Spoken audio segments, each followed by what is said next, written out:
Les graphiques Eikinashi. C'est un outil super puissant qui peut vraiment aider à repérer les grands mouvements du marché. Le problème, c'est que la plupart des gens ne savent pas vraiment s'en servir correctement. Alors aujourd'hui, on va décortiquer ça ensemble pour voir comment lire et surtout comprendre ces graphiques pour mieux voir les tendances. Voilà le programme. On va commencer par le problème de base. Ensuite, on verra comment Eikinashi fonctionne, comment déchiffrer ses signaux. On enchaînera avec une stratégie concrète et on terminera par les limites de l'outil. C'est parti. Bon, on attaque direct avec la première section. On va se concentrer sur un problème que tout le monde connaît, le fameux bruit des graphiques de prix classiques.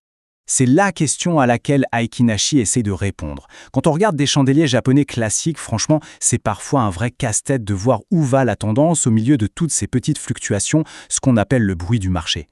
Et là, l'image parle d'elle-même. À gauche, un graphique tout à fait normal. Et à droite, pour le même actif, au même moment, le graphique Eikinashi.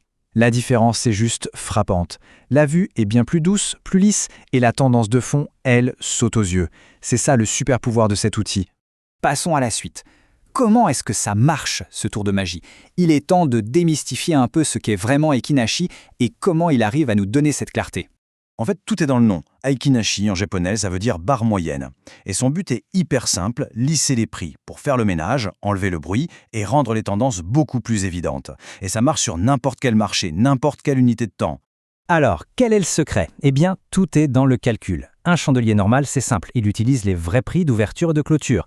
Mais le Eikinashi, lui, y triche un peu. Son ouverture, c'est le milieu de la bougie d'avant, et sa clôture, c'est une moyenne des 4 prix de la bougie actuelle.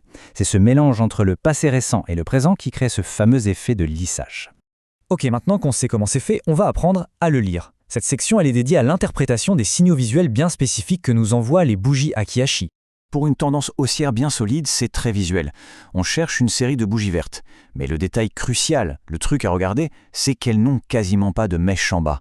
Ça veut dire que les acheteurs sont tellement forts que le prix n'a même pas eu le temps de baisser.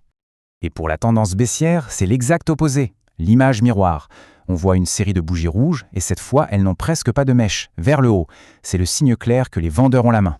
Et là, attention, c'est peut-être le signal le plus important à connaître, celui qui annonce une pause ou un retournement. Quand les bougies deviennent toutes petites, avec des mèches des deux côtés, on appelle ça des doji, ça crie indécision. Les acheteurs et les vendeurs se neutralisent.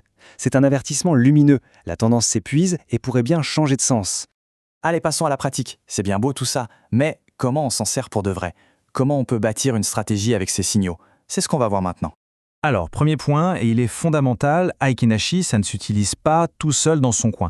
C'est un outil de confirmation. Il devient vraiment redoutable quand on le combine avec des analyses classiques comme les bons vieux supports et résistances.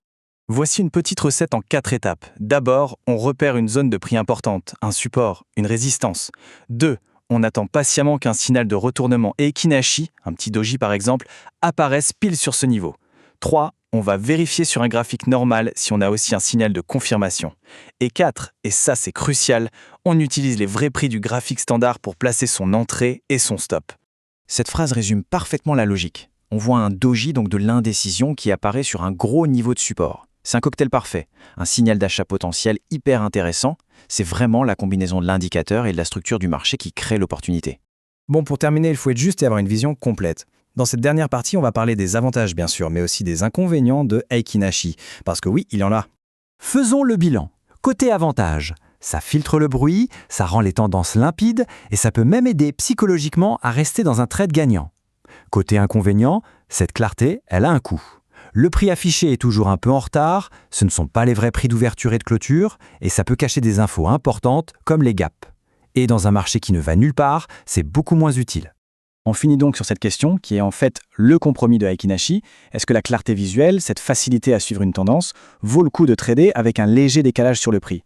Eh bien la réponse, elle dépend vraiment du style de chacun, de la stratégie qu'on met en place autour de cet outil.